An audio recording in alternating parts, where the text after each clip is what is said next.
Futures had a negative reaction after trading closed and after hours. President Trump fired one of the board of governors at the Fed, Lisa Cook. Futures had a negative reaction. That's never been done before. It's going to end up being a court battle. Leave that for the experts to debate whether that is legal or not. It's a legal minds. A lot of people saying he has the authority to do it, others saying no. So we'll leave that for the experts to fight among themselves about. But it had a negative reaction initially. They did it right after the after hours trading ended. And then the market recovered and now rallying on hopes of Nvidia earnings. What this is likely going to be going through the courts. The Dow rose by 135 points, up 0.30%. The S&P 500 rose by 0.41%, up 26.5 points. NASDAQ rose by just under 0.5%, 0.44%. The Russell up 0.83%. The VIX was down 1.15%. We're watching to see if we get any tariff news out of Trump this week. If we get more tariff news, got the announcement for steel and aluminum tariffs last week. The market did not like that. Trump is also talking about additional tariffs right now for countries that put digital taxes on U.S. tech companies. Trump's talking about how that is very unfair to American tech companies. So again, talking about more tariffs. And again, overdue for Trump to rattle the market with tariffs. We got a little bit of that last week with the steel and aluminum tariff announcement. We're waiting for a semiconductor tariff announcement, a pharma announcement, and maybe this Trump is just talking about at the moment. They got these hangman candlesticks. Do we see these candlesticks confirmed this week or next week? Or here with NASDAQ in the weekly time frame, do signals revert back to bullish? The daily time frame where we try to go up and challenge the highs. Again, the candlestick means nothing unless it gets confirmed. Weekly chart here of NASDAQ. S&P is still below our August 15th peak, but again, possible hangman candlestick here. Do we see by the end of the week, maybe with the inflation data, or if we see Nvidia maybe get a rally with earnings, but then the rally gets a fade, selling off with Nvidia earnings? We'll be watching. Or does Trump come out of the market with his tariffs? We're expecting a semiconductor tariff announcement out of Trump. According to the Trump administration, it's coming. This candlestick means nothing unless it gets confirmed. So again, does it end up amounting to anything, or do we go higher with Nvidia earnings and sell off with the inflation data and end up getting a topping tail and you get back-to-back reversal bars? You get back-to-back reversal bars, which would be a hanging man followed by a shooting star, spinning top, or a doji. We come down and close near the lows here. You could have a shooting star, you could have a doji or a spinning top. Do we see back-to-back reversal bars? So just something to consider. Directly overhead is major resistance on the S&P 500. But you've got right here still slamming into the resistance in the time frame with our log scaling. It showed you the close-up candle, and here it is. It's right into this trend line right here with our log scaling from the highs over here in 2022. January of 2022, and we keep hitting this trend line. We hit it in July, we hit it in August, right at it right now, forming this negative divergence. This is our log scaling. Linear scaling, 2023 trend line is directly above at the low 6,500 area. This is a trend line I'm showing you in the daily time frame. Talking about this trend line for a long time. We've been slamming up into it, drifting ever so slightly higher, but now you've got a negative divergence on the RSI, and again, a possible hangman candlestick. But the candlestick has to be confirmed to mean anything. This is our linear scaling. NASDAQ's already stalled out at the trend line with our linear scaling here from the 2022 low. That hanging man candlestick last week. Directly overhead, though, is our log scaling trend line going back to the 2023 low for NASDAQ. And again, coming up here and hitting our low from 2024 this summer. And again, right our peak there, we slammed into it, slightly overthrew it, turned off of it, and if we go higher, that's where resistance is with the weekly chart and our log scaling if we see signals turn back to bullish with NASDAQ. So hopes of a rate cut back up to 90.4%, dropping down to about 84%. Previously, it was high as 98%. Maybe we get the Nvidia earnings and it helps the market, but do we end up seeing a sell-off surrounding the PCE inflation data by the end of the week? We're going to get that on Friday. Does that end up starting to dash hopes of a rate cut? The market is likely being overly optimistic. We're going to get a cut out of the Fed. We can still see the inflation data tick higher. A PCE here, we've got just before the Fed meeting, we've got the CPI and the PPI. CPI on September 11th ahead of the meeting on the 17th. And then we have the jobs report at the beginning of the month. That's in about a week and a half from now. We see a strong jobs report or revisions. The previous month's revised back up, further dashing hopes of a rate cut. Again, maybe Powell caves to Trump and goes ahead and cuts rates, or maybe he's concerned about stagflation with weakening economic data and rising inflation. But I'm not convinced yet that we're going to get a cut out of the Fed. Start seeing stronger labor data and inflation ticking back up. We'll be watching. Does the odds of a rate cut currently here at 90.4%, does it start getting lowered if inflation starts ticking back up and we see a better than expected jobs report and maybe revisions back up? Just food for thought. Two big things this week. Again, Nvidia earnings after the bill on Wednesday, and then the PCE inflation data. We'll get the second estimate of GDP as well, as I'm showing you in this video. During the trading session, the S&P formed a little bull flag, dropped below the 200 period, the black line there. Ended up getting back above it by the end of the session and breaking out of a possible bull flag ahead of Nvidia earnings, which will be tomorrow after the closing bell. Bull flag's a little bit nicer looking in the 15-minute chart. We exclude the shadow. It bounced out the 200 period. The 50 got above the 200 period. We've got the breakout of the bull flag. We're just underneath the peak that we had for the lower high from the Powell rally, which was slightly underneath the peak over here from August 15th with the divergence.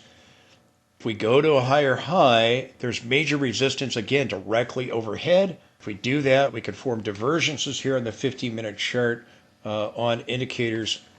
I've been talking about this trend line for a long time. Before we reached it, I told you this trend line is where resistance is at. We've hit it a couple times in July and August now. Again, this is back from the 2023 low, connected to the summer low in 2024, and then we breached it in the sell-off in early 2025. We're now back at it, and so far it's holding as resistance. We hit it in July 31st. We turned down. We hit this trend line on August 1st, bounced off of it, went back to the blue trend line and turned off of it again on August 15th at our peak right there on August 15th. Broke the trend line from the August 1st low here, back tested it or just slightly underneath it. Here is the deal. An Nvidia rally could take us back to the blue trend line, back up to the black trend line again to back test. Didn't quite reach it here. That would be taking us up towards the low 6,500 area and hitting this trend line yet again, where there's major resistance. If that happens, we form a triple negative divergence on the RSI in the daily time frame. We'll likely get a lower high with NASDAQ and a higher high with S&P, another divergence. We had one right here. They were just a few days apart, just 3 days apart from one another. NASDAQ had peaked with that bar there. S&P went higher. NASDAQ peaked on the 13th, the S&P on the 15th. So if we rally with Nvidia, S&P can slam into that blue trend line. It's likely we're going to get rejection there again. We continue to get rejection. If we don't rally blue trend line but end up dropping down, then the trend line right here from our recent lows. We have the May low, the June low, the August 1st low, and then our recent low from last week acting as support. Got to take that trend line out to have a sell-off. Now, even if we pop higher, you still may come up here, hit this 6,500 area, and then still come back down and end up breaking that level. That would form a triple negative divergence on the RSI. I just bring it up right here. Again, we already have a divergence at the August 15th peak. We've got a possible another divergence if we do push higher into that trend line again. That may form another divergence, which would be a triple divergence at that trend line of resistance. And if that happens, NASDAQ's probably going to make a lower high. It might get above the 10 period, but it's probably going to still make a lower high, and you'll have a divergence, another larger divergence between the NASDAQ and the S&P 500. S&P's been going sideways just slightly slightly drifting higher, but it's been in this trading range, just slightly moving higher, selling off. May see it go slightly higher, and if it hits that trend line, you're looking at the low 6,500 area. Depending on when we come into contact with it, you're looking at maybe 65.10 to 65.30, low 6,500 area. Signals remain bullish for the S&P. They reverted back to bullish, still bearish on the NASDAQ. So is Bitcoin. It's already taken out the Powell rally low. Stock market follows suit. Yesterday, the S&P got a bearish inside day, no confirmation. Candlesticks mean nothing without confirmation and a follow-through. We had an update. We're still below this peak over here, but may try to exceed it to form a triple negative divergence, as I said, on the RSI right here. And if that happens, you've got a trend line directly overhead at the low 6,500 area. NASDAQ 100 was up 99 points today. It was up 0.43%. It's still stalling at the 10 period, but it's bouncing off the 20 period. It may be, if we get an Nvidia rally, that we come back up and test this high above the 10 period moving average above the cloud. If you do, you've got a shot at a divergence between the S&P and the NASDAQ. Again, a rally with Nvidia. NASDAQ may try to challenge this high. If it does, you got a possible lower high scenario at higher levels, a higher Fibonacci retracement, assuming NASDAQ can't make a new high. Now, so far, we've seen the Powell rally, had a down day yesterday, candle of indecision, and then a rally today, stalling at the 10 period each day for the last 3 sessions. Bitcoin's already wiped out the entire gain from the Powell rally, but it's getting very oversold. It's had a sharp sell-off the last couple of days, Saturday, Sunday, and Monday. Very sharp declines on Bitcoin. Does NASDAQ eventually catch up and go to take out the lows over here in the Powell rally? This divergence, so far, it's given us a 4.30% sell-off back towards the 50-period moving average, the green line right there. But bigger sell-off, we have to take out the 50-period moving average. We're going to try to get a bigger sell-off, maybe moving towards the 200 period. NASDAQ has a bearish reversal condition. Signals on NASDAQ are bearish. Signals on S&P 500 are bullish. NASDAQ try to join the S&P and go back up and slam into resistance, or get a counter trend rally, still rallying up higher, Fibonacci retracement, and then stall. S&P can make new highs. Do they diverge? NASDAQ, right? And S&P starts selling off or pops higher and sells off and joins the NASDAQ 100 and Bitcoin in a sell-off. Watching the awesome oscillator here, and if we can rally with Nvidia and we can try to flip the signals back to bullish here with NASDAQ, if we try to challenge the high and go slam into resistance again, then I'll be watching. Do we start getting green bars here? Divergence so far has given us a sell-off of 4.30% above our 50-period moving average. Likely going to get a bigger sell-off below the 50-period, probably moving towards the 200-period moving average. Signals remain bearish. We can continue even if we pop higher with Nvidia, but still get a lower high. NASDAQ challenges the highs. You got resistance directly overhead again in the weekly time frame. If signals turn back to bullish with Nvidia, we'll be watching to see if they can remain that way. Again, even if Nvidia rallies big and slams back into resistance, still may get a post-earnings sell-off with Nvidia, as we've seen with other earnings this time around. We get a pop and a drop, a reversal bar with Nvidia, and if it does rally big time. Because Nvidia did get a bullish reversal of conditions today, divergence so far just took us back towards the 50-period moving average. So that's why I'm saying, does NASDAQ end up trying to do the same, still getting a lower high, or maybe challenging the highs and going back up and slamming into resistance in the weekly time frame? You could see green bars still form, make it another point of resistance, or get another point of divergence at key resistance. We were just shy of the trend line in the weekly time frame. We may still try to reach it. Here we are at 181, rallying up 1% today on Nvidia. If we try to move above this high, I try to move closer to that $200 area and towards the trend line of resistance. Nvidia had turned bearish. It had been bullish the entire time. Now it's turning back to bullish. Possibly a divergence could be getting ready to form ahead of earnings if we pop higher happens at that trend line in the weekly time frame? Do we overthrow it? Do we slam up into it? I'll be watching that $200 area.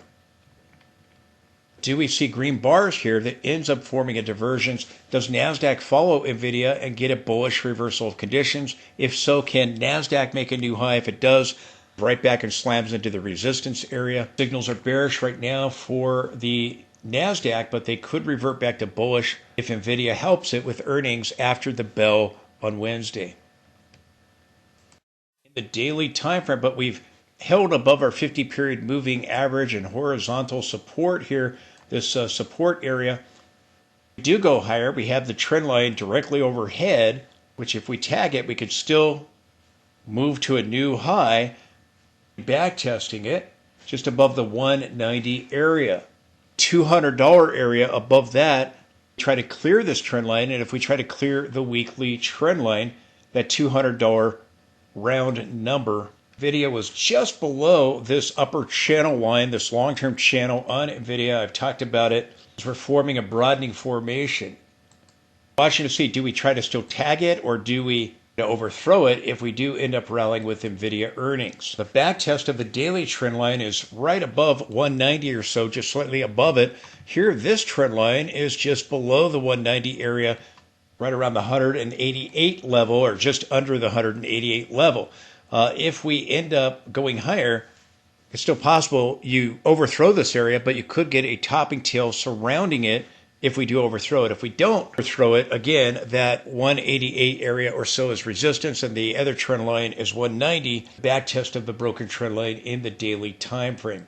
Even if we get above this level, you're likely not going to be able to stay above it. You can see a topping tail before all is said and done. We're going to have, after the bell Wednesday, we're going to have the Nvidia earnings. And then before the Thursday session starts, we'll get the revision for GDP, which is supposed to be revised higher, but to 3.1%. Friday, we'll get the PCE inflation data, 2.9 versus 2.8 on a core year over year is supposed to rise, and the headline year over year is supposed to stay at 2.6. Rally into the resistance areas or maybe beyond them towards $200. If it overthrows the trend line, do we end up with the divergence? Try to rally and then it fails and we end up seeing the oscillator go negative. Getting a bullish reversal of conditions with today's session with Nvidia rising by 1%. Again, while NASDAQ remains bearish and we have a bearish reversal of conditions currently stalling at the 10 period, we have to get above that to turn it around. To get green here, if we're going to get another reference point of a divergence or confirm a lower high with a bigger Fibonacci retracement. Meanwhile, the S&P signals are still bullish. They turned bearish for one day on Thursday, flipped back to bullish with the Powell rally. The divergence here gave us the sell-off in July. Divergence here gave us a 2.2% sell-off down to the lows ahead of Powell's speech. We had a 5-day losing streak. We had a 6-day losing streak on the NASDAQ. NASDAQ's rallied back up above or to the 10 period. S&P got above it. We're resting on the 10 period right now, the bullish reversal of conditions. If we go higher, you form a triple negative divergence on the RSI and you get more green bars, likely forming another reference point of a multiple point divergence on the awesome oscillator. If S&P can't make a new high, we've got to flip back to a bearish reversal of conditions. Signals are bullish on the S&P and bearish on the NASDAQ. Bitcoin has had a significant drop. Does the market eventually join them? Oftentimes, there's a positive correlation between the stock market and Bitcoin, but there are periods of decoupling. It's had several corrections. Right now, Bitcoin signals are bearish, and so are the NASDAQ. Does Nvidia help NASDAQ signals go back to bullish? Initially get a rally with Nvidia, and then it fades, and we end up getting a pop and drop, or the rally bar ends up being a reversal bar of some kind, like we've seen with other earnings this earnings season. Example of that is Microsoft. Microsoft had that big rally up, but it ended up being a reversal bar. Move the bars reflecting the trend. You can see that we ended up going higher, but we ended up giving back much of that rally with a reversal bar. There was a red day, even though we gapped higher, it was a red bar closing lower than the open, but still gapping higher. It was still a positive day, but it ended up giving us this downward move right here, we see something like that with Nvidia. Maybe. I mean, that's what we've seen. Microsoft is a good example. We've seen it with several companies. They initially rally, but then the rally fades. I'll be watching the Nvidia earnings after the close there Wednesday, but I'll be watching the NASDAQ. Does it turn to bullish? Does it try to go higher? The signals remain bearish on the NASDAQ. And if you get good earnings, we still sell off. We've seen that before with Nvidia, where you get good earnings, you try to rally, but then it ends up fizzling out, and we saw that with Microsoft here. Rally up and make a new high with NASDAQ. Bearish hanging man candlestick is still in play in the weekly time frame. You'd have to take out the 10-week moving average. Bitcoin already has, and we're getting a red bar this week in the weekly time frame. Bitcoin already has. So again, NASDAQ follow Bitcoin lower below the 10-week moving average, getting a bearish reversal of conditions and getting red awesome oscillator bars. Again, eventually you could see a divergence develop here over time going into the months ahead that gives us a sell-off towards the 20-week moving average, towards the 200 in the daily, and then we end up going and making new highs. So keep in mind, this is showing that momentum could be waning here in the weekly time frame ahead of the Nvidia earnings. Even if we try to pop with Nvidia earnings, the rally faded what we saw with Microsoft surrounding its earnings. This is the weekly chart of the NASDAQ. The S&P also got a hanging man candlestick in the weekly time frame. Again, does it get confirmed this week or next week? Does the S&P go and slam up into the 2023 trend line? We don't have a red awesome oscillator bar here. Again, it could follow NASDAQ if we close the week out that way. However, sometimes when you get red awesome oscillator bars, sometimes you go just a little bit higher. Keep in mind, S&P could form that triple divergence on the RSI in the daily time frame. Even though we have a possible hanging man candlestick, the candlestick means nothing unless it gets confirmed. Or do we see that red bar on NASDAQ go away if we do try to rally with Nvidia? We'll be watching. The final close won't be till Friday. Next week we have a short trading week with Labor Day holiday on Monday. And I'm watching. Do we see the awesome oscillator go negative, or do we get more green bars here and try to form a triple negative divergence? We have this divergence in the more recent price action, a larger one like on the MACD going back further. So far it's just given us pullbacks. Do we see a triple divergence on the RSI in the daily time frame and maybe another reference point here go up and slam into that 2023 trend line?